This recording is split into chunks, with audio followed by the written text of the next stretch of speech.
Welcome to Hail Varsity Radio, the voice of Husker Nation. Insight, opinion, expertise, with the biggest and best names talking Nebraska across the state. Join the show on Twitter at Hail Varsity and at Schmitz_radio. Call in at 402-466-ESPN or 1-800-825-5865. Here's Chris Schmitz.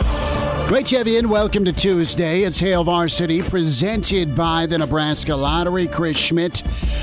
Damon Barr is in and loaded up today. We'll spend some time with Mitch Sherman from The Athletic. More movement, more public outcry against the Big Ten and Commissioner Warren. Some travel plans being packed for some of the who's who parents of the Big Ten. We'll get into that. Some thoughts from Nick Saban on college football. Another ESPN personality has no clue about college football. And we will spend a couple of segments in hour two with one of our favorite former Husker offensive linemen, part of the pipeline. He is also a doctor. Rob Zatechka going to be with us in the 5 o'clock hour. Room for you. Can get in at 466-3776, 466-3776, 800-825-5865. Numbers to get in. I'm sorry, I just laughed out loud. Got a picture of my German Shepherd who has not destroyed anything today, just her laying down outside between two bushes. So I laughed at that. I'm sorry, just trade of thought there. But, let's get into some Big Ten thoughts here. And, what will the end of this week bring? That's the question. 466-3776, 800-825-5865. Find us on Twitter. Can tweet at us or email Chris at HailVarsity.com. And at Schmidt_radio is my Twitter handle. At Damon Barr with 2 R's is Damon's. But I think there's a lot of us that still have our hopes up for a return to fall football for the Big Ten, for Nebraska football. And I don't know how realistic that is, but it's okay to dream, right? And that's where I kind of want to go today. What's the likelihood? What are the chances? And where can this outcry, this action go? And it's going to come down to public pressure, getting the commissioner and some of the presidents. And we'll talk to Mitch about this, this infamous vote or no vote. What the hell actually went on? But the more public outcry and the more pressure, you've had it from student athletes, you've had it from head coaches, you've had it from athletic directors. Now you're going to get it from parents. And listen, it's one thing for the parent to call the coach and bitch about playing time. That's something I don't envy coaches from Little League all the way up through high school to, in some instances, college, having to jack with that. All right, let the coach do his job, let the coach coach. Well, in this instance, the heart is absolutely appropriate and in the right place. And I think of Randy Wade, his son, his standout son at Ohio State. And on Twitter, it's pretty funny. Where you've got the Wade family down in Florida, and he's screenshotting. Yep, booked my flight to Chicago for Friday. Got Iowa parents. You have Nebraska parents. You're gonna have Ohio State and Michigan parents. I mean, they are all, and I don't know the numbers, but the plan is to descend on Chicago Friday and have a peaceful protest. And is that going to be the cherry on top to get a reversal? I don't know. The way I look at Commissioner Warren, as brutal as his communication is, and he's been mum. There's been no reaction. There's been outreach for comment by the same media in the Big Ten that they crucified Nebraska last week. They're trying to figure out what's going on. And we spent a little bit of time on Pat Forty's story yesterday, and it's simple. It was way easier for me to see what my buddy next to me got in algebra for an answer and put that down. It was correct, but you get it handed back. You get a half a point out of a 5-point problem because you didn't show your work. Parents right now are demanding the Big Ten commissioner show his work, speak up, give some transparency, and respond. Respond to the outcry. Respond to the athletes. Respond to get Justin Fields to roll with you. And there is still time to ramp up and do a season. And right now, I thought things would be teetering a little bit based on what's happened at North Carolina and what we're seeing at Notre Dame. There's a sorority house down at Oklahoma State that's completely quarantined. You've got kids coming back to Oklahoma with 9 positive cases. There's enough evidence right there that student athletes are safe under supervision. Students are safe under supervision. It's just not the athlete thing. So what type of public pressure continues to mount, all right?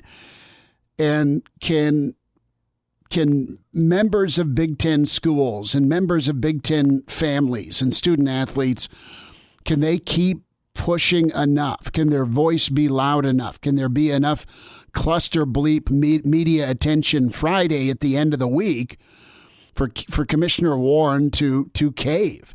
And can you get someone to sit down with him? And I looked at Bryce Benhart's dad. He tweeted out the letter by the Nebraska parents, and that's the McCaffreys, that's the Snodgrasses, that's Kurt Warner. I mean, that's some impressive. All the parents are great, right? But I'm saying that's a list. There's 81 Husker parents that are on the formal letter begging for reconsideration. And can someone sit down with Warren and just Jedi mind trick him? Make him think it's his idea?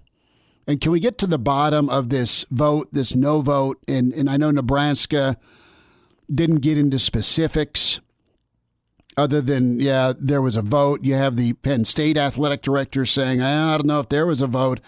And then you have the Minnesota president who was part of this because it was just presidents. Like, well, it was kind of it sounds like it was Warren who made the call. Now, is he making the call on behalf of the presidents, and did he go with majority? Was this thing 8-6 reported by the Chicago Tribune, retweeted by Tim Brando?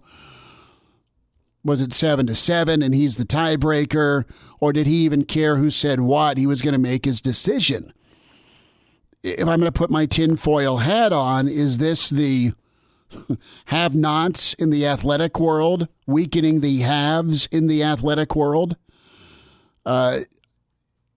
Everyone's got their place in the Big Ten when it comes to those who generate insane amounts of research dollars and grants and money to your engineering or your medical facility, or pick what all 14 schools are great at. Purdue, Rutgers, Michigan, Nebraska. I mean, they have a specialty in about every academic field, and some have more than one specialty. I mean, look at Northwestern and look at Wisconsin. You pull your own weight, fine, on the academic side, but you pair that with some schools like an Ohio State that just print money, with Penn State, Nebraska for as, I don't want to say down, but as off as they have been since some of the years that got them to the Big Ten. They do quite well from a TV rating. They do quite well from a revenue generation. They do quite well still moving the needle. People still want to watch Nebraska. That's why this comment from Booger McFarland is another in the missteps of ESPN putting some jackass on TV that has no clue. Booger, you're part of the SEC network. You played at a high level for LSU. You've won 2 Super Bowls. You're on-field cred. Dude, you spent a lot of years in the league, and you were a top 15 pick in the first round. I don't remember seeing you much on the NFL highlights side of things, but, dude, you made it, and you were really good in college, and you got almost a dime in the NFL. But the guy that got booted from Monday Night Football's got an audience on Greenberg's show, and I know Greenberg's our radio side leads into us here on Hail Varsity on some of our affiliates. But this is just more, I'm late to the party and I really don't know what I'm saying. You needed the Big Ten. The Big Ten didn't need Nebraska. Let's first and foremost make that distinction. Secondly, the Big Ten wrote Nebraska a check for $52 million. Are you willing to give that back? Are you willing to take away what the Big Ten has brought you from a notoriety standpoint, from a recruiting standpoint? Also, no one was really focusing on Nebraska, Greeny, until they joined the Big Tens. And so I think if you're Scott Frost and you're Nebraska, you better be careful. Just to play 10 or 12 games this fall, I think could be a disastrous situation going forward. Now, some would argue, Paul, you probably could speak on this, that Nebraska had no reason to join the Big Ten in the first place, that they belong in the Big 12. That's another story for another day. But I'm just saying right now, Greeny, from a commitment standpoint, the Big Ten made a commitment to Nebraska, and I think Nebraska should honor that commitment because they needed the Big Ten. Nebraska needed a spot that had some stability. Let's just break this down and send the audio to Booger. They needed some stability. They could have stayed in the Big 12, but yeah, the Big Ten was a safe harbor, and a harbor that had a lot of loot. But let's not kid ourselves. Nebraska was attractive over a lot of schools that wanted to be that next addition to the Big Ten. They beat out some decent schools. And they beat out some teams that had a little bit better recency than Nebraska, although Nebraska was on the heels of the Ndamukong Suh phenomena and a couple of conference championship appearances, right? I mean, they're knocking on championship doors. And quite honestly, you ask guys on that team, they were probably 10-3, 11-2 good, and they had a couple of missteps. I mean, they were 10-4 teams. So I will not say that Nebraska didn't need the Big Ten. It was just a safer spot, and it was away from Texas. But don't kid yourself. When the proposition came to Jim Delaney versus, all right, do we keep chasing Notre Dame? Do we look at North Carolina?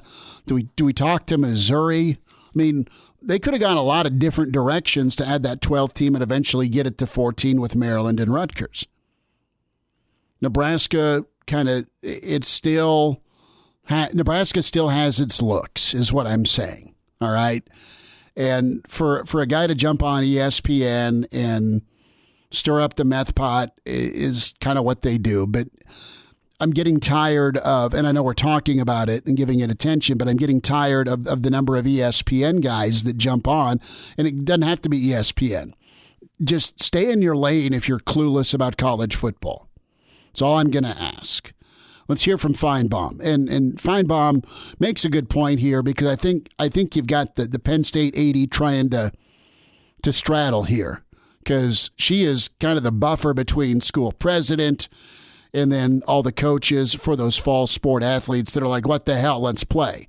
And if I'm James Franklin and USC opens up eventually and the USC's got to be playing football first for that job to either open up or stay with Coach Clay. Does my 80 have my back? I know this. I know my 80 has my back at Nebraska. I know my 80's all good with me, Gene Smith and Ryan Day. I know Barta and Ferentz are good. All right? And I know Michigan and the AD are on the same page. I don't know about Michigan and the president. And I know for sure now I'm wondering, is the president making policy? Yes, that's their job. They are that higher pay grade above the AD. But I think you got a tap dance going on here with Penn State. And while she was Penn State's AD, while she was not in the meeting, I mean, give me some clarity here. And here's Feinbaum on the Penn State situation. Yeah, it's early in the morning, and I prefer not to curse on a family national television show, but Greeny, that's absurd. Nobody in America believes that.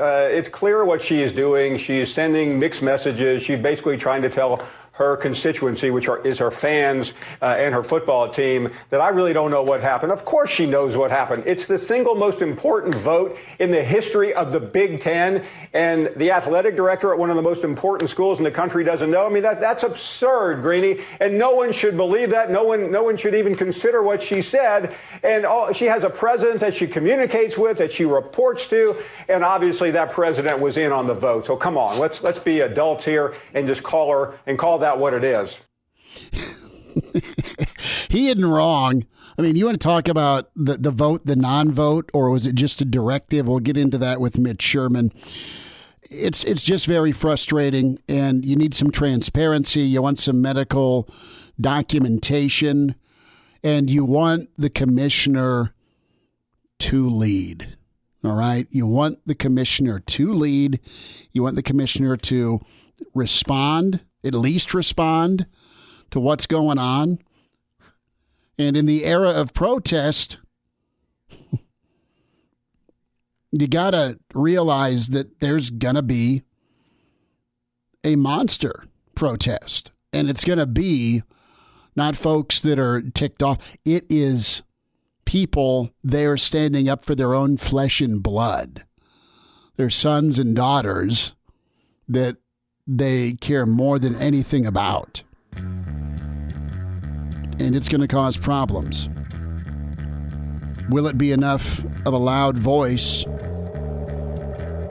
A, to get a response, B, to cause a reversal? Clinging to hope on a reversal. We'll talk with Mitch Sherman. We'll get some news from Nick Saban. Rob Zatechka on the medical side of things next hour. And we're back. Fellas, think we could listen to the radio on Hail Varsity Radio, presented by the Nebraska Lottery. Yes, that's awesome. Less than an hour away, Rob Zatechka going to join us. Husker standout and Dr. Rob, get his take on the medical side of things and what can happen with a fall season in the Big Ten. We know what's been decided is that in ink, like Damon. You got a new tattoo, didn't you? Excuse me? So you got a new tattoo, didn't you, for the start of COVID 2020? I should have, yeah. It's that big old bottle of Captain Morgan. You're a rum connoisseur. We welcome in Mitch Sherman from The Athletic, at Mitch Sherman on Twitter. Mitch, how's your Tuesday? Good to talk. My Tuesday is not bad. You got to say hello to Dr. Rob for me. I will, One of my favorites. He's awesome. He's such a good dude. Smart guy. Yeah. That's an understatement, right? Rob, I'm still using crayons. Do you want to take a phone call and talk football, brother? So, yeah, we'll talk to Dr. Rob. But I want to talk to you before we get into, what the end of the week could look like. Mitch, ballpark your take for me on this vote, this no vote, this vote. I mean, as you've sifted through everything, what have you determined? What do you think's gone down to where we're at? Whether they actually filled out little pieces of paper and passed around a hat and stuffed it in there or not. It's a white elephant gift, right? Whether they actually did that or not, I don't know that it matters all that much. I think they came to some kind of a consensus in the room, and the question is, how did they reach that? Was it a heavy-handed commissioner who had his mind made up before the schedule came out, as I've heard some suggest, or was this truly a democratic process where all of the most important things were taken into consideration? I think when you cut through it all, what a lot of people are asking and what a lot of people want to know, the parents, the players, the coaches, the athletic directors, is, what was driving the decision? Was this about liability? Was this about potential loss down the road for the Big Ten and its institutions, with decisions being made by the very top of those institutions? Or was it about the health and safety in the moment? And it's difficult for me to come to grips that it was entirely about health and safety when we sit here today. I'm scrolling through my phone today and I see Missouri at practice in pads and I see Kansas at practice in pads, I don't think the situation is dramatically different in Columbia or in Lawrence than it is in Lincoln. In fact, it might be better in Lincoln. But this was a decision that was made for the entire Big Ten, and there are places in the Big Ten that are different than Lincoln and have different considerations. All that said, I think the Big Ten still needs to do some things about providing some transparency before everybody moves on. Or we're going to have to see these other leagues, the SEC, the Big 12, the ACC, follow along with what the Big Ten has done. That would certainly quiet things down. For now, there's a lot of questions that are still being asked, and I think it's justifiable. Mitch Sherman's with us, The Athletic, Hail Varsity Radio. There are a lot of questions out there. You mentioned the list here, the parents and their letter, the players and their petition, the athletic directors and the coaches that have spoken out. And Mitch, I want to talk about, this field trip for parents from Michigan and from Iowa and from Ohio State and maybe from Nebraska. And if they all descend with media coverage on Commissioner Warren's doorstep, his offices, I mean, that goes from bad to worse. And you've got just a horrific timeline with the announcement, I think it's a blur, but a week ago. And it feels like a year, Chris. I know it does. It feels like forever ago, but you've got Frost on Monday.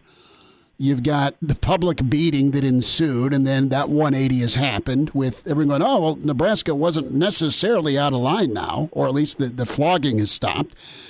And now you have, you've got the commissioner's decision, and then you've got outcry. And meanwhile, you've got student bodies returning to campus in Stillwater and North Carolina and South Bend.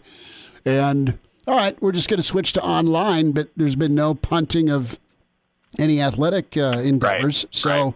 That's an interesting turnabout, isn't it? Oh, completely. Because I thought once Carolina said we're going to online Wednesday, like okay, here we go, and then here comes Mac Brown out saying, we're just gonna deal with it. So I think this may be too soon. They need the money like everybody else. Yeah. That's the reality of it. As long as the ACC is moving forward, North Carolina is going to be along with them, whether there's students in the classroom or not. It's a different song than we heard back in April and May about what would need to be required in order for intercollegiate athletics to move forward. And it was always the students are going to have to be there and be on campus and be in classrooms, and you're no longer hearing a whole lot of that talk. Well, and Mike, as I'm just rambling here, forgive me, do you get a response at all? Do you get a response from Commissioner Warren before the parents show up and knock on their door? Or does he answer that and take it head on Friday? There's been a lot of criticism about his commentary or lack thereof, and from a leadership standpoint, folks are wondering who's running the train here. I think he's got to say something. I think he's got to say something before Friday or on Friday. It'll be interesting to see how many parents end up at the offices. I talked to one of the leaders of the Nebraska group this afternoon, Glenn Snodgrass, Garrett's father out in York, and he said that the Nebraska group doesn't have any plans right now to go to Chicago or send anyone to Chicago on Friday with the Ohio State and the Iowa parents, but that if the university voiced a desire for Nebraska to join in that they would. They want to they want to do what the coaches and what the administration at Nebraska are in favor of. So, that's a fluid situation. I know the letter was delivered today in person to the Big Ten offices. I think that no matter how many people are there on Friday, it sounds like there's going to be something going on. And you're right, there will be some media coverage of it. Kevin Warren is going to have to face the music, and he really hasn't done anything since it's been a week now. Since a week ago today, when he came out and gave his somewhat vague and evasive interview to the Big Ten Network of all outlets. I mean, the place that is going to be as friendly to him as anywhere, or more friendly to him than anywhere. Although Dave Repson, I thought, did a great job of asking him the appropriate questions. Still, I think the commissioner had a good sense of what was coming and should have been able to explain things better than he did. He's going to have to do more than that. He's going to have to do more than that between now and Friday, or on Friday when he meets with those parents. I don't know where we'll be if it continues to be silence from the Big Ten when you have these parents show up. I mean, on one hand, the parents aren't necessarily, a super strong force that can make the Big Ten react, but they're getting a lot of press, and it's probably more about the coverage and more about the other people who are paying attention than it is just the fact that you've got some parents standing outside of the office wanting to talk to the commissioner. It's going to be public pressure that needs to continue to be building. And Mitch, if you were to put a percentage on it, I mean, could there be enough outcry to get a response, and then you get that response being maybe a reversal, or is this thing just locked and the keys thrown in the ocean? It's 2020, and I think anybody who makes a decision and says that you're you're locking the door and throwing the keys away is short-sighted, because things can change. And there are some things that have begun to shift, perhaps, just in the week since the decision was made. You have some news over the weekend about the saliva testing company, and I heard nothing about an actual rollout of that product. Mm-hmm. And then there needs to be some determinations about how realistic it is for mass testing and the laboratory work that's required and how effective it is. So there's like 5 steps that would need to be cleared, 5 hurdles that would need to be cleared with that one item before you could say, okay, this is reason enough to give real consideration inside the Big Ten or other conferences, for this to be a factor, for this to outweigh something that they used in making a determination. I know with the Pac-12, where they have been more transparent, one of the problems, one of the reasons cited for being unable to move forward with the season was the testing protocol, and the fact that these tests, while they were being done 2 to 3 times a week, there was still a turnaround time, and it was difficult. You couldn't do real-time testing. You couldn't test players as they were going out to the practice field or on the day that they practiced, even a few hours before, and get results back. This may change that if it works smoothly. Not a lot has worked smoothly in 2020, if you haven't noticed. So I'm not holding out hope that that's going to be a lifesaver in this conversation, but I think you're short-sighted if you don't leave the door open at some point to saying, okay, here's something that's working. Should we reconsider? There's too much at stake to say once the door is closed, there's no possible way to go back. It's not about unity for the conference or the pride in within the Big Ten, or the Big Ten being too proud to go back on its decision. If there's a way to do it, if there's a way to make it work and for it to be safe or safer than it is right now, I think they have to consider it. Having said that, I don't know if they will. Right now, we've seen a lot of mismanagement and dysfunctional actions from the Big Ten through this whole thing, or at least that's what it appears from the outside. And for them to engage in that conversation and think about reversing course, it would take a change. It would take a change in that attitude and that the kind of actions that they've taken. So I'm not holding my breath, and if it's going to happen, any kind of reconsideration, it's going to have to happen fast, because these guys now have been away from football for a period of time, and you don't just pick it back up and say, all right, we're ready to go. They're almost going back to square one, not just with the football part of it, but also on the medical side. You probably have to re-quarantine and test everybody all over again before you go back out on the practice field. Got to ramp up, and Nebraska's not even had a chance to throw pads on. And that's right. Who knows? Let's hope the outcry gets loud enough and the pressure is great enough to maybe get something at the end of the week and reverse this decision. Mitch Sherman, read him with The Athletic. Great coverage, wonderful story. As Mitch caught up with a number of the player parents from Nebraska, at Mitch Sherman on Twitter. Mitch, have a good rest of your week. Thanks for the time today. Okay, thanks. Same to you, Chris. All right, Mitch Sherman with us. Good to hear from him. We'll dive into a little more college football thoughts. Nick Saban and a plea from, pretty loud voice about maybe playing football. Chime in, 402 888-466-ESPN or email the show, Chris@HailVarsity.com. Just try me. Back to Hail Varsity Radio.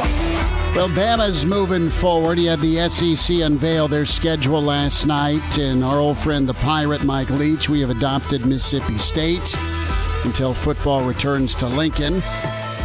Made sense. They open with LSU, but Nick Saban did a sit-down again with Get Up this morning, and he is absolutely sick for the Pac-12 and Big Ten, and he called the thought of playing in the spring a JV season. Talk to Mitch Sherman. Check that interview out, ESPNLincoln.com, the on-demand section, also ESPN Lincoln's Twitter. Going to have that full interview posted. And I like Mitch's take, never say never about the season being canceled, because the end of the week could be different. Commissioner Warren could be swayed by moms and dads. I mean, Commissioner Warren could be replaced by the end of the week. Or Commissioner Warren could say, yeah, I made this decision. This is a dictatorship, not a democracy. Or he could reveal, look, democracy won out, 8-6 vote. So who knows? But he needs to say something. We'll see if that's the case. Paul Feinbaum weighed in on whether or not the things can change in the Big Ten. And he's more absolute about once a decision's made, it's done. He doesn't think the Big Ten can come back. I disagree. Is there any reasonable chance this decision gets reversed? No, and she obviously knew that, so we have to believe her, believe part of her statement. You're not going back on this because this was a vote of the president, Greeny. Exactly what the vote was, whether it was 12-2 or closer, nobody is certain of that, and it's ultimately up to Kevin Warren to finally come out of his cave and show some transparency here, which he has not. I mean, all he has done is subterfuge, but there will not be another vote because this is written in concrete, no matter what everyone says. So Greenberg then followed up with something we had been talking about, Nebraska had been talking about, and that's, okay, if you've got 8 schools saying, well, we don't think you should play, fine. There's 6 that want to. Go make some money for the Big Ten. If Nebraska or Ohio State, we'll just use them as the examples here, want to continue to play and feel they can do so safely, and the rest of the conference decides that they don't want to and don't feel they can do so safely, then in my opinion, Nebraska and Ohio State, if they can find people to play, should be allowed to go play those people, and the rest of the Big Ten shouldn't be mad at them. Split whatever money you make that you normally would, let the other schools opt out the way the players can, and let those players and those teams play, again, assuming they believe they can do so safely. I don't really understand if we were going to go ahead and, if 2 of the teams didn't want to play, the other 12 would. I'm not 100% sure why. If 12 of the teams aren't going to play, 2 can't. You know, it's real simple, and maybe the Big Ten arrives at that point. Maybe they say, Rutgers, sorry, your president voted no, and I don't know that. Penn State, sorry, your president voted no. Michigan, sorry. Well, I want to know how many presidents sided with their athletic administration and listened to their coaches, okay? Could you get things ramped up and moving forward to kick off towards the end of September or early October? I think you could. And it just comes down to somebody. You need somebody more powerful than those presidential voices to come in and intervene. And maybe that is the emotion of the parents. A few minutes, we'll hear from Rob Zatechka, Husker legend, part of the pipeline. And Rob's been a doctor for a decade plus. We'll get his take on this whole thing, not only from the sports perspective, but from the medical side of things. Let's talk danger and COVID and his analysis on things. Nick Saban, it's been announced that you're going to have 22% capacity in Tuscaloosa. I think you're looking to Clemson or Bama. Those are your lead horses, so to speak, in the world of college football since Ohio State's out of things.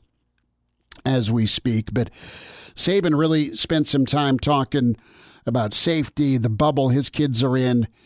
And, they're not really that much different from Nebraska when it comes to the protocols, the care, and the attention to things. Well, I think democracy is great, and I think people that have all these freedoms, I think that's all great. But I think there's one thing that is probably a common denominator that really makes all that work, and that's that people have great moral integrity in the choices and decisions that they make. And I'm not criticizing anybody here, but a lot of people have asked that we wear masks when we're in public, when we're in crowds, when we're in large groups of people, that we keep social distanced. And I don't think they're doing that just for the heck of it.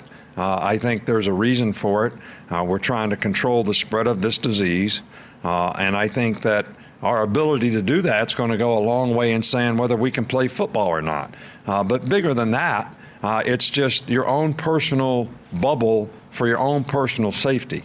Every one of these students to take the proper care of themselves and respect the protocols that people are recommending for your safety. And I just think that's the smart thing to do. Saban went a little further this morning on that bubble. The personal bubble that guys have to form outside of here, I think, will be a real key to us being able to keep the players safe and keep them healthy, and that's relative to what they do, as a student.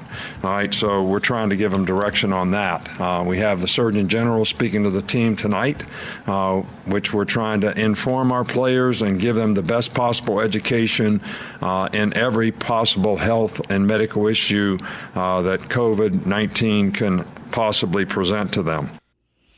So that's a layout from Bama, and it'll be fun to watch them this year. I hope Nebraska gets back in the game along with those schools that think they can in the Big Ten. So you have Brett McMurphy touching on a source that says, you know what, you think it's bad now for the Big Ten, and you have anarchy. Well, not quite anarchy, but you have mad parents, all right? Think about where the Big Ten's at if you do get games with the ACC, the Big 12, and the SEC. And we've already laid out that gap in recruiting, the financial blowback, just the storm that will be a reality. What do you do if you're Commissioner Warren? Okay, because you've got a no-win here. And are you going to keep your job is what he's got to be considering right now. Because if your conference is on the sidelines and you made this decision to thump your chest and look more important and scholarly in the group or in the Power Five, was it your ego that was driving this? Was that a couple pieces of pie out of the health and safety and the liability, or we're making the decisions, players, you're not going to unionize? But if you're Commissioner Warren, you're going to lose your ass if other leagues are playing and you're not. But if you go against the presidents, they'll want you booted out too. Buy a for sale sign is what I'm saying. And now, back to Hail Varsity Radio. Winding down this first hour, it's Hail Varsity, presented by the Nebraska Lottery. Chris Schmidt, Damon Barr, Rob Zadiskin coming up in 10 minutes. A couple of segments with the good doctor. So we'll hear from Fernando Tatis Jr. about this. Oops, I missed a sign. David, lay it out for me. You're on the mound, and let's just say you're pitching to Junior, because I clearly can't get the old bat through the zone as quickly as I could, if I ever could. And say the monkey swings 3-0 on you and cranks one. Are you upset? And I know this has been exhausting because I just really don't give two damns about the unwritten rules of baseball. Things are different. We're beyond 2.0. It's 3.0. And you are trained to see ball and hit ball. And the Padres were smacking the Rangers, and the bases were full, and it's 3-0, and there was one right down the pipe, and it got smoked out of the yard. I think I'm upset, but I'm more upset with myself for throwing a big old meatball down the strike. So you're upset for being down 3-0 on the count? Yeah, probably. Okay, so that's your take is the same as mine. Make better pitches. And what's hilarious is you've gotten Reggie Jackson and Johnny Bench and a bunch of Hall of Famers that have come out in support of Fernando Tatis, saying, "Look, dude, you keep doing you. It's hard to hit. It's hard to hit a baseball. It's hard to hit a baseball that far." And he could have easily just popped it up to the catcher. Rexy, I don't think this one's got the distance type deal. Then he'd have been crucified. Why are you swinging on a 3-0? Man, that was the bat flip was kind of cool though. It wasn't excessive. It wasn't like, oh, this firewood has a rattlesnake on it, I'd better throw it. Or it's not like he was reenacting Game of Thrones with a spear. He just kind of flipped it. And we had a kid hit a home run. We had a lot of home runs, but not a lot of other offense or pitching or defense to end the year for the Lincoln A's. But what was great was one of the stepbrothers, and there's two stepbrothers on the team, and I've nicknamed one Dale and one Brennan. And I started calling the one Dragon, and he just looks at me funny. Call me Dragon. Well, Dragon just crushed one. Bless Dragon's heart, he doesn't move real fast. But I think Tatis's trot around the diamond could have lapped what Dragon did around the diamond Sunday near Ralston. And he just, Dragon turned on this thing and sent it out. It was great. There's a home run derby going on before Junior's team played. And they got their cleanup hitter named G. I think either finished third or won the damn thing. But you've got Escalade guy, Audi guy, and Maserati guy that all parked beyond the short fence that was set for the home run derby. And Maserati guy got out okay. Escalade guy got a second hop bounce, and there was no dent. But Audi guy took one on the chin right before the sunroof, and he lost his mind. Clearly, orange cones mean no parking in a home run derby. Rob Zatechka is coming up on Hail Varsity. Welcome to Hail Varsity Radio, the voice of Husker Nation. Insight, opinion, expertise, with the biggest and best names talking Nebraska across the state. Join the show on Twitter at Hail Varsity and at Schmitz_radio. Call in at 402-466-ESPN or 1-800-825-5865. Here's Chris Schmitz.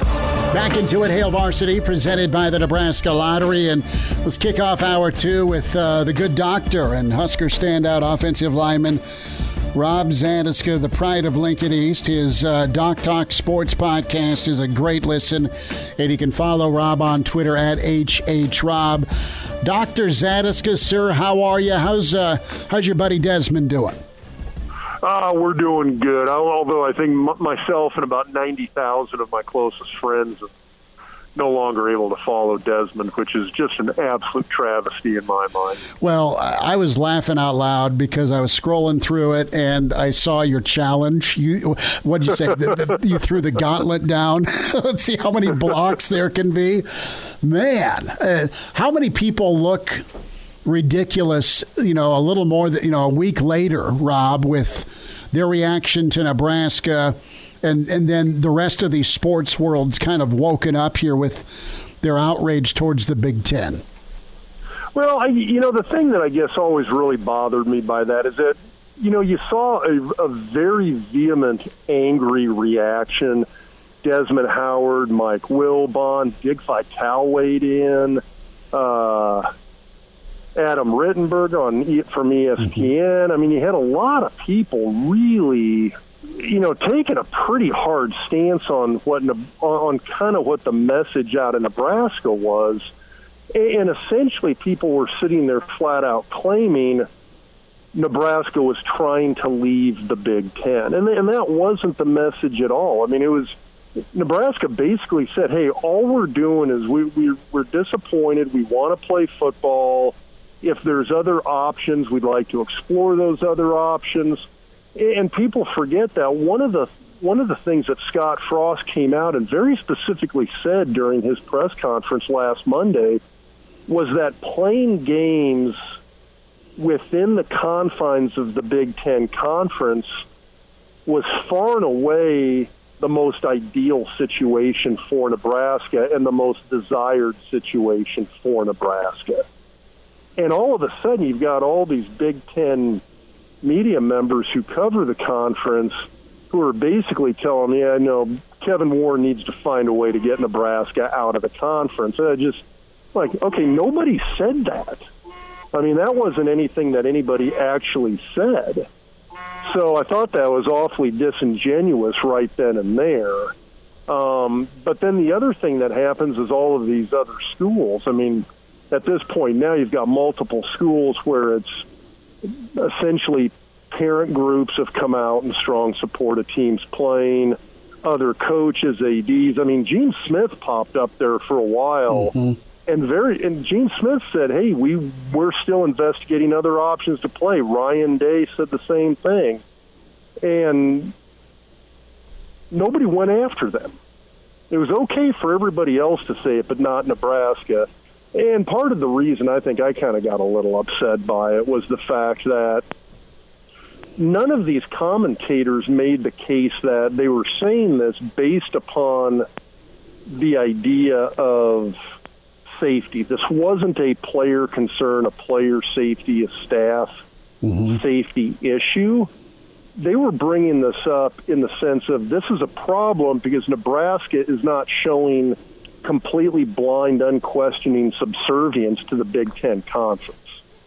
That's what they were upset about. It had nothing to do with, this is a very unsafe attitude on Nebraska's part that flies in the face of science and medical knowledge. That's not what they were saying. They were saying, oh my gosh, these guys are not just blindly following the dogma of the Big Ten Conference, and that is the worst thing ever. Rob Zatechka's with us. I found that incredibly disappointing. Well, and it's been a 180, and it's not from Desmond or Wilbon, but even yesterday, Pat Forty put out a column, and he, sharpened his knife on Nebraska about midweek last week, but now it's time for the Big Ten to show their work. And Rob, I want your thoughts here. Put your medical scrubs back on. I know you probably just got out of them, and give me your view and medical expertise on COVID, on football, on danger, and then just the narrative that's out there that is now, okay, where's your reasoning, Commissioner Warren? What data did you use? Who did you speak with? And what's this all about? Is it truly health and safety? There's a ton to unpack there, but kick it off. Why are we at where we're at with with COVID? I mean, good bottom line to start with is the whole COVID thing. It's very real. It's very dangerous, and it's absolutely a threat. Now, that being the case, then you got to start weighing risk here a little bit. Well, how big of a risk is it to these individual players, coaches? And then all the other ancillary staff involved in this. And again, there's a risk there, but if you think of it as a relative risk standpoint, all of these football teams have gotten, in my opinion, some very good advice and consultation from a lot of the big academic medical centers. Now, I know UNMC up here in Omaha has kind of been sort of the tip of the spear for the task force with the Big Ten Conference in terms of the decision-making that the conference is using. And they laid out a whole series of plans and guidelines for the teams to follow in order to stay as safe as possible if they're going to go ahead and give football a try. Now, from a medical standpoint, you don't sit there and say, yes, you should do this, or no, you shouldn't do this. And I think that's a little bit of a confusing standpoint for some people, because I think some people are sitting there saying, well, the ACC and the SEC and Big 12's doctors told them they can do it. And the Big 10s and Pac-12 said you can't do it. That's not the case. Essentially, all of these conferences more or less got told the same thing. Okay. And they got told, listen, it's a risk, but I think there's ways to mitigate and manage that risk and keep it to a relatively minimum level. And that's things you're wearing masks, you're maintaining distance, you're kind of creating sort of it's not a true NBA-style bubble where everybody's in one facility and nobody comes or goes from that facility. So you're essentially living literally kind of in a social bubble.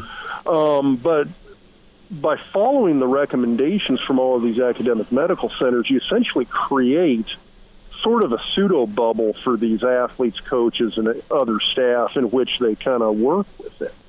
And the thing that I think that's confusing to me in regards to the Big Ten, for instance, and a lot of other people when they're comparing the Big Ten to the conferences that are playing, is that relative risk. And what I mean by that is if you've got these athletes and they've got all of this oversight from administrators, coaches, doctors, trainers, they've got a huge amount of motivation to stay safe, to avoid crowds, to socially distance.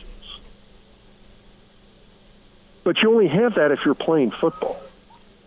If the season ends and everybody's going to class, going to downtown Lincoln, going out to dinner, meeting at somebody's house for a get-together with 20, 30 other people, all of a sudden that risk kicks back up again. And so I think if you remove football, you remove that layer of oversight, you remove that motivation, and you remove all of those safeguards that they have if they are playing football. Now, here's the other thing you got to think about, too. All of these football teams have been working out all summer. They've been going through fall practice, and I don't know if they're actively, quote-unquote, practicing now, but I know teams are continuing to work out and condition. And so you've got teams that are basically still doing everything except that 3 hours on a Saturday where they play a game against another group of athletes that's highly motivated, has a huge amount of administrative and health-related oversight. And so I think by playing the games, I'm not sure you're actually increasing the overall risk all that much. And I think that's the advice these guys got from the academic medical centers that they sought consultation from. So you can manage the risk here. You've been warned of the risk, but overall you've already spent God knows how much money to try and get to a certain point to kick off a season. You've tried to mitigate that risk, manage that risk. What about myocarditis? Talk to me about the heart issue. No, and that's real. Don't get me wrong there. And can be an incredibly debilitating thing, and it very much can affect young, healthy people. The problem there is I don't know if we've got good numbers on it. Supposedly the Big Ten made a portion of their decision-making with this based upon a study that came out, and it was published in a prestigious journal. It's not like this came out in Mad Magazine or something, for God's sakes. It was a legitimate medical journal. I read the articles, Rob. Exactly. I just read it for the article. Most of the problem is that the study came out. It probably got used to some degree as far as decision-making goes. And then a number of other cardiologists actually took a look at it and basically said, hey, if you look at it, there's kind of this starting point to the article, which is essentially saying the normal amount of blood that the heart pumps out, that's called the ejection fraction. It's basically just how much blood is the heart actually pump into the body. And it gave what would be considered a normal range.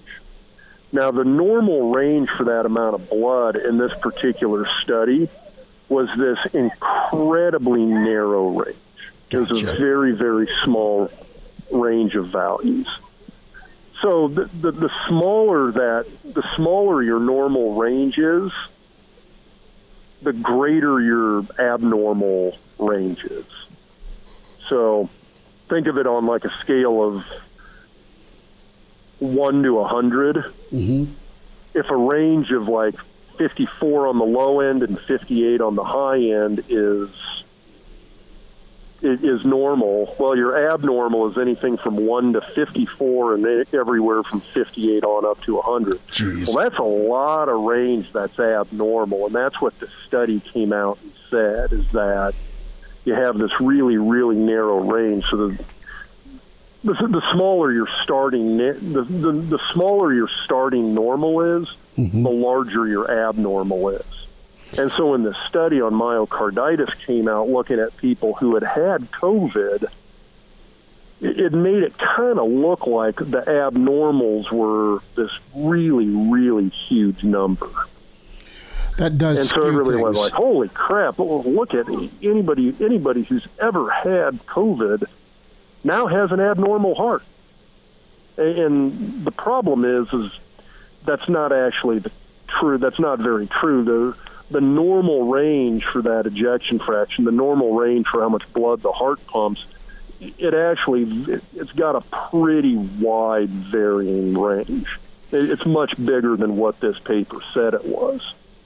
And so it kind of gave people this false impression that if you catch COVID, you're almost certainly doomed to have this abnormal heart from then on out.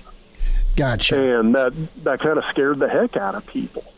It's just that people made decisions based upon it, and then a bunch of other cardiologists, statisticians, et cetera, took a look at it and went like, hey, wait a second, this thing is way off. So therein lies, I think, part of the problem. I mean, and science and medicine unfortunately, it's all inexact. I mean, mm-hmm. we're not going to have a great feel for COVID myocarditis for quite some time. We need a lot more cases. We need a lot more studies.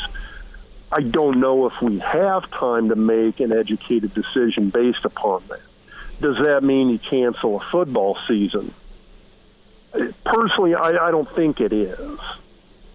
I think you at least give it a try, and I think that was part of the problem a lot of people had with the Big Ten Conference, is a decision was made without giving it a try. And I think they had time to kind of look at this and time to maybe make a decision a little bit farther down the road.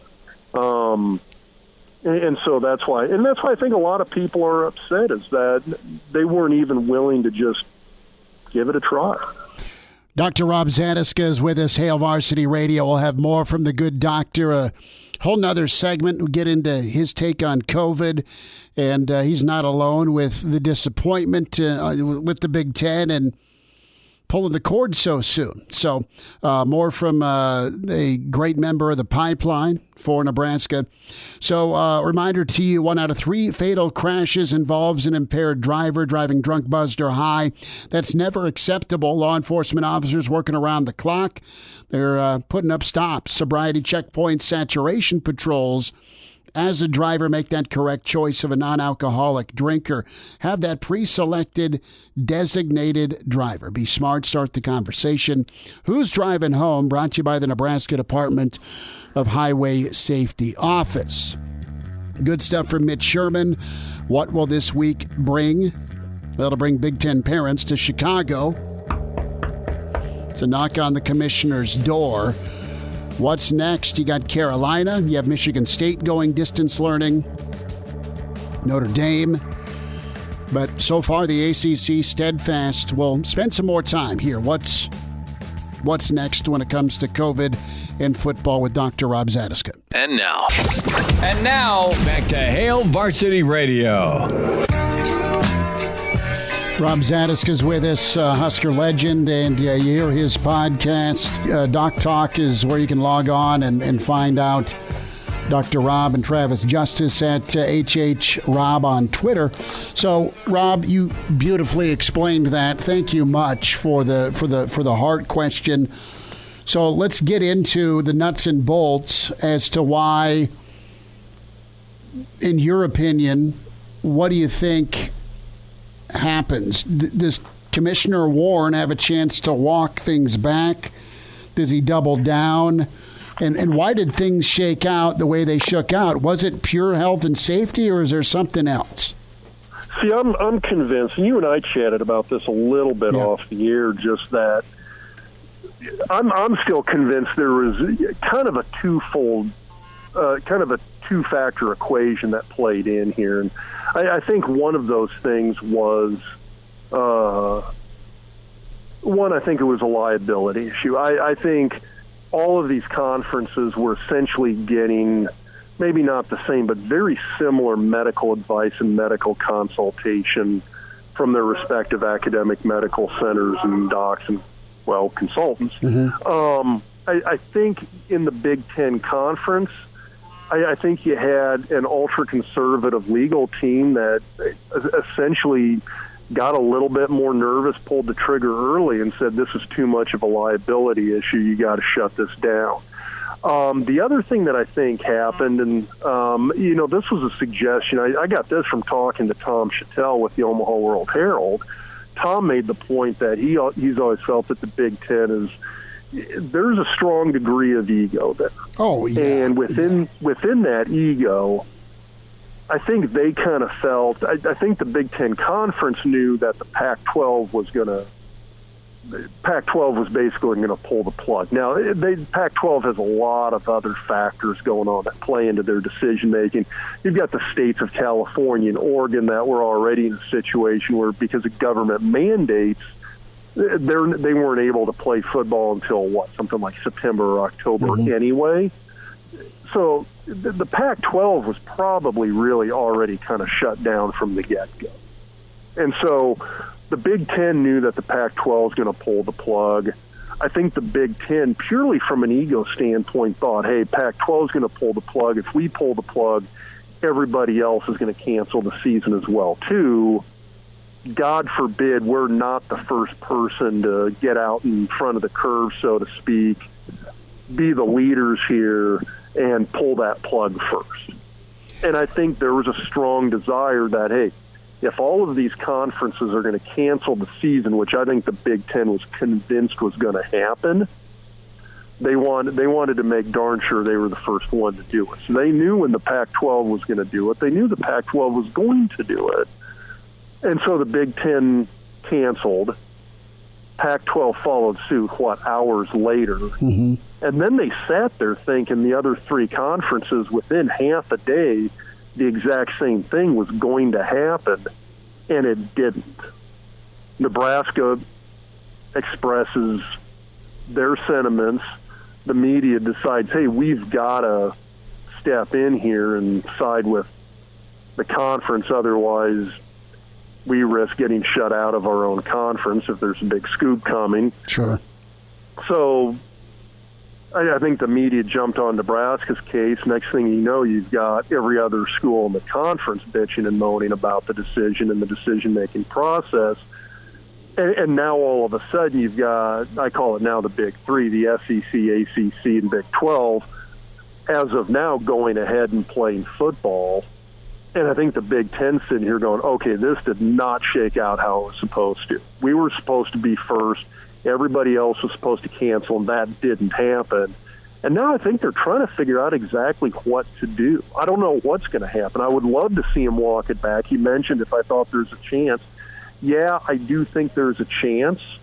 The problem with it now is I think everybody looks at the Big Ten Conference, and from a decision-making standpoint, a transparency standpoint, as a bunch of buffoons, literally. And if they walk this back, now they're going to look even more like a bunch of idiots. I think there's ways they could do it. I don't know if they can suck their ego up enough to actually do it.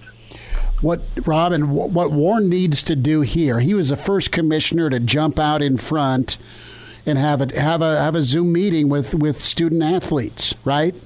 I thought that was pretty good about 3 weeks ago. He listened to a football player and a member from another athletic team, okay, and he spent a couple hours with each program, a Monday and Tuesday, about this the demands that were being thrown out there. First by the Pac-12, but more so health and safety demands by players from the Big Ten. I thought that was good. He said, "Look, I leaned on my kid who's playing football down in the SEC, by the way." And I thought that was pretty awesome. He can sure as heck get a Zoom meeting with Justin Fields and other players and other coaches and just say, after further review, we were too early. You nailed it. The Big Ten, the Big Ten's worried about the cheese and wine crowd, my friend, and they want to look and get those pats on the back for being scholarly. And that's part of this. You're absolutely right. So, yeah, I mean, I would love to see him walk it back. And and here's the thing. I'm not saying this is going to work. Yeah. But I don't see the big three canceling anytime soon. If they cancel, it's going to be after games start and a whole bunch of cases start popping up. That's when you're going to see a potential cancel, is they're going to get 2, 3, 4 games into the season. That's when you're going to see a cancellation take place, in my opinion. I would love to see the Big Ten walk it back and say, hey, we might have based this off of inaccurate information. We might have pulled the trigger too soon. We're going to give this a try. And again, I think there's safeguards they can follow. I think there's liability safeguards they can follow. Hey, if you've got a player who wants to bow out of this, who doesn't feel like our safeguards are up to their standards, you don't have to play and grant them some eligibility waiver to do so. If you want to bow out this season and maintain your eligibility, go ahead. So I think you give the players that option, and I think you've got a solid middle ground. You try it out for a couple of weeks, and then you reassess. Easy to say and do. Let's see if someone gets that to the commissioner, and we'll see where they go. Last thought here, Rob, and Rob Zatechka is with us. Doc Talk is his podcast, and you can follow Rob on Twitter at HHRob. Standout Husker, part of the pipeline. Of course, Rob's been a doctor for a number of years, getting his take on COVID, the Big Ten, and where we're at. If you're Scott Frost, Rob, what do you tell your kids? I mean, they've ramped up. They've got their hopes up. Do you just tell them to stay ready? Is that the message? I think that's the biggest message. I think you keep guys working out. You keep them in shape. You keep them training. And I'll tell you what, though, you better hope to God for a spring season, because there's no guarantee COVID's going away. And I think if you talk to a lot of the epidemiologists, they've been talking about second wave, third wave, et cetera, as being real possibilities. We could see this ramping back up again come next February, March. So if that same decision-making process led you to cancel now and COVID's still around in February or March, what's the message you're going to say if you play? Hey, we could have played last fall, but we didn't. Sorry. It's still going to be. It's still going to be around. It's an incredibly tough situation for these kids to be in. But if I'm Frost, you tell them stay ready, keep working out, stay safe, and we'll see if something happens this fall. 30 seconds. What's your take on the vaccine side of things? We'll see what Don't happens. Buy from Russia. I'm very hopeful. We'll see one. Normally with a vaccine, in terms of testing and getting it out there, you're really kind of looking, in most cases, 18 months or so on the fast end, in terms of being able to do this. Okay. And so they've kind of ramped it up. A lot of companies have been given the go-ahead by the FDA and other regulatory bodies to try and push things along quicker. So we're already in testing phases now. There's some promising ones out there. It's still a big question mark. That's the thing. There's that A lot of hope, not a lot of definitive answers yet. Rob, we'll do this again. Thanks for your time and your insight today. Absolutely. Hey, Chris, have a great one. There he is, part of the pipeline, and the good doctor, Rob Zatechka. Doc Talk is his podcast, does that with Travis Justice. Shoots it straight and concerned about the liability side of things, but just know, like a lot of us, just, you know what, man, you didn't even give it a shot, and it's frustrating. We'll spend a few minutes on some college football. Really cool press conference moment for Joe Burrow and Cincinnati. We'll get into here, but Mack Brown's come out and downplayed the University of North Carolina's shift to full-time remote learning as a result of rising coronavirus cases among the general student body, saying that the move doesn't affect the football team in a tangible way. If anything, he believes it's going to help. And Brown said with a Zoom on earlier today that the team had a good morning practice, and he says, hey, man, there's a great chance we're going to play. Even not going into the classrooms, that helps create a little bit better seal around our program, a better bubble. The NBA model's working. So if you had to ask the athletes what's greater for them and to them, is it, all right, and we've heard Saban talk about it last hour, is it staying in the bubble, something bigger than yourself? That's your teammates. That's the ability to go compete and play ball. Or do you feel like, you know, I'm being treated differently, and I'm used to being treated differently because I'm a college student athlete. But this is different, and I don't like it. And if push comes to shove, like, listen, I've not had to quarantine, and I can only imagine how much it would suck. I mean, we've all kind of stayed at home and stayed away. A lot of us have anyway when it comes to, are we going to go out and kick it at the club, or are we going to stay home? And yeah, I have not been able to get the old hall pass to the old O Street region or beyond recently. But if I'm a student athlete, they're pretty mature. They've done a nice job of handling things. Some more college football thoughts will continue on. He's in his 30s, but sounds like he was born with a stogie in one hand and a brew in the other. Now, say my name. It's Schmitty on Hail Varsity Radio. I got the body of a taut, preteen Swedish boy. Why, thank you, Kramer. Hail Varsity, presented by the Nebraska Lottery. Chris Schmidt, Damon Barr. Coach K is sounding off. Plant the seed for college basketball. He says, listen, the NCAA can't afford another March Madness cancellation. And he is stumping a bit that things get under control. Looking through the Twitter timeline, and good old Gene Benhart, man. Bryce's papa. 4 pictures. So the photo array begins with walking up to the Big Ten office, walking into the Big Ten office, holding the letter up, and then placing the letter down. Good on those Nebraska parents. So right now, Michigan State, effective immediately, asking undergraduate students who plan to live in our residence hall this fall to stay home and continue their education remotely.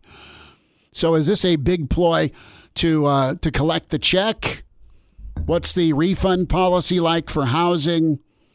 You don't get a break for distance versus in person, although you have some smart kid at Yale suing Yale to say, look, man, this $55 a year I'm paying you, the distance doesn't even come close to being there with a professor. We bring in the rum connoisseur and producer of Hail Varsity Tuesday and Thursdays, the talented Damon Barr, at Damon Barr with 2 R's on Twitter. So what's your feel like? You started class. I know it was a rough day for Elijah yesterday. He read 3 syllabi and called it a day. He slipped on his NBA tank top, and even though he's not seen the sun in 48 years, said sun's out, guns out.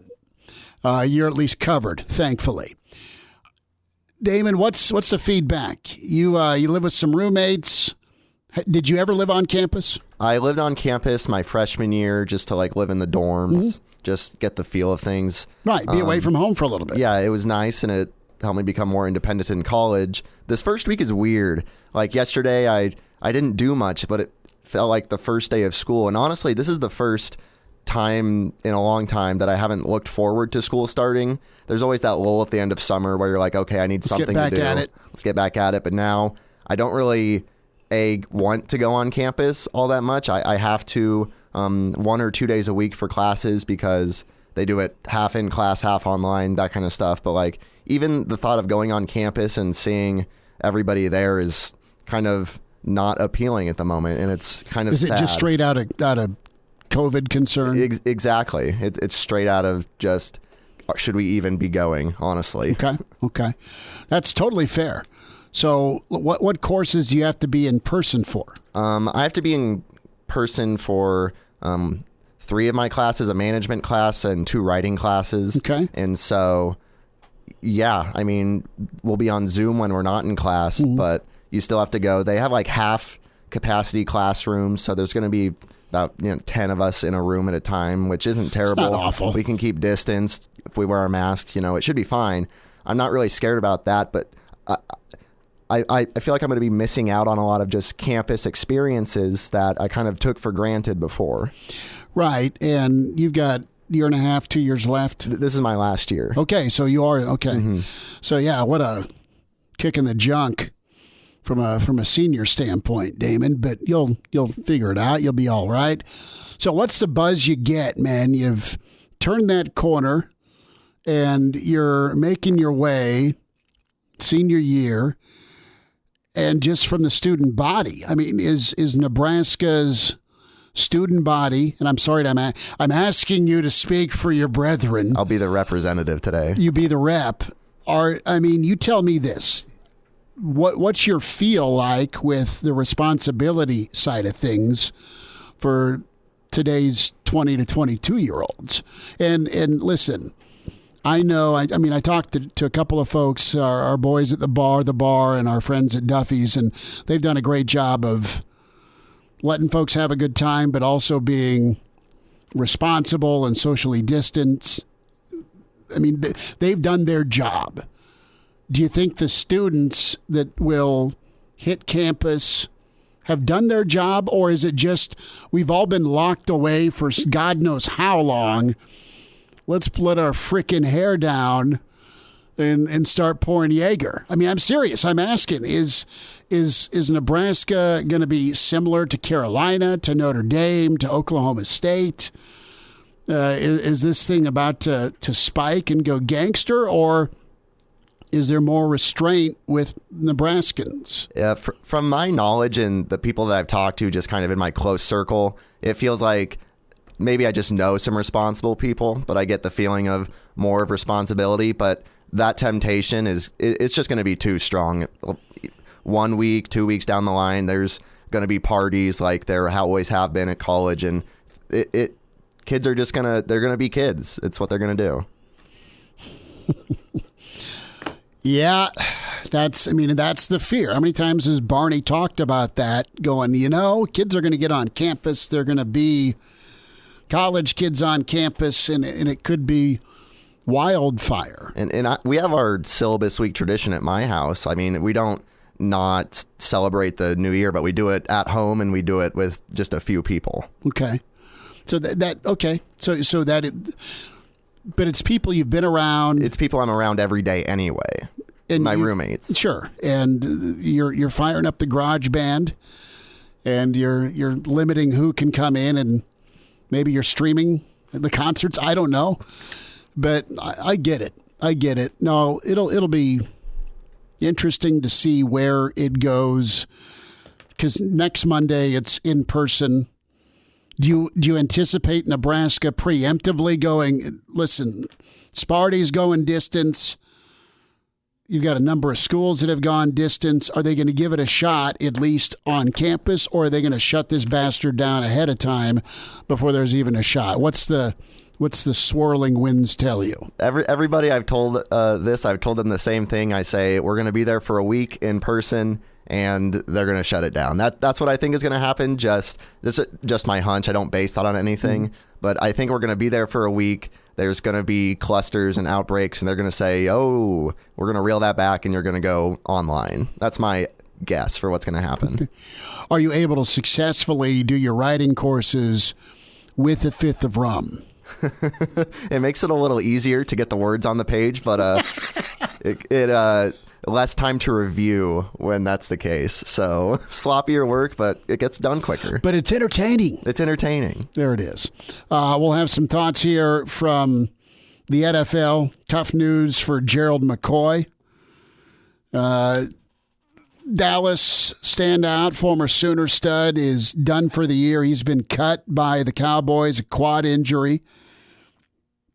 So we'll get into that. And Joe Burrow, man. Joe Burrow's rocking a mask, which is all good. But he's excited. He's confident.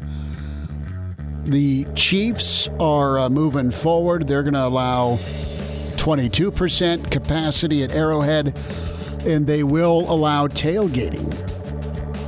And you go to Arrowhead, you better tailgate. I got to reach out to Pharmacist Jeff, see if we can't do a donkey road trip.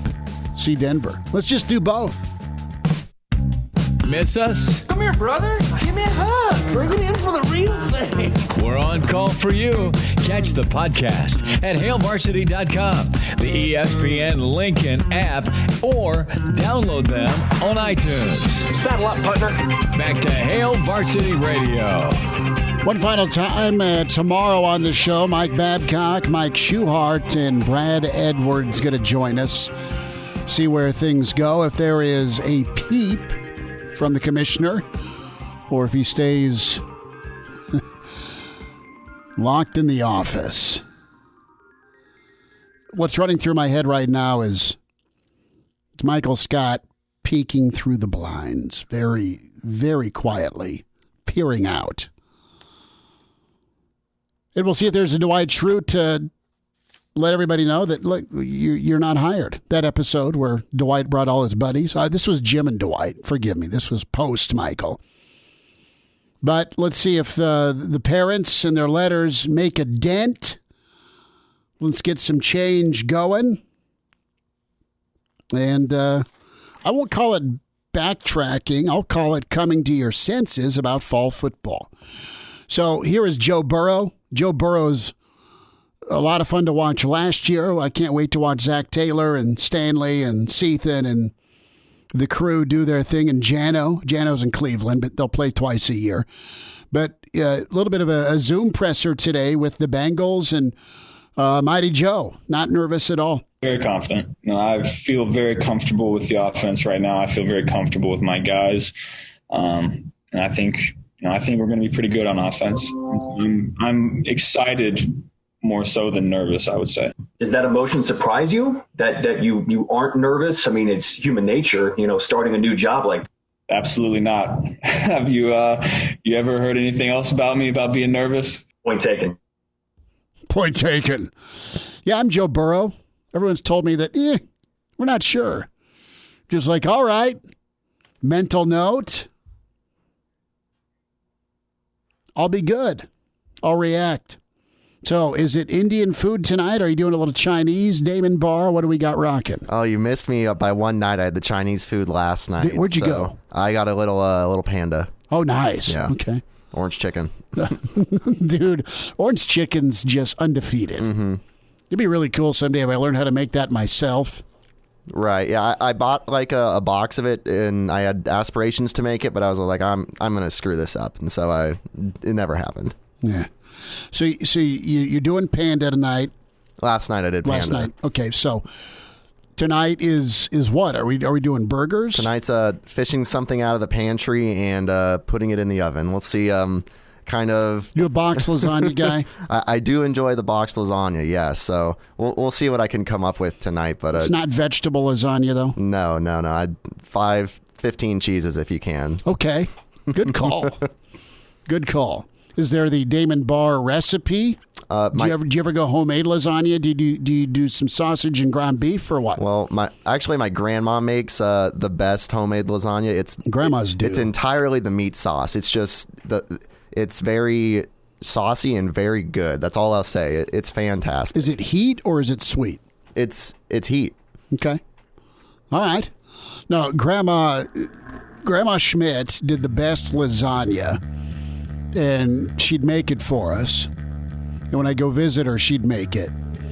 And she had to have stock in Velveeta because she'd put like 7 blocks of that stuff, just bang. Then it'd go in the oven. It was good, man. And the little German lady that could crush lasagna. Loved it. Talk to you tomorrow at 4 on Hail Varsity. See you.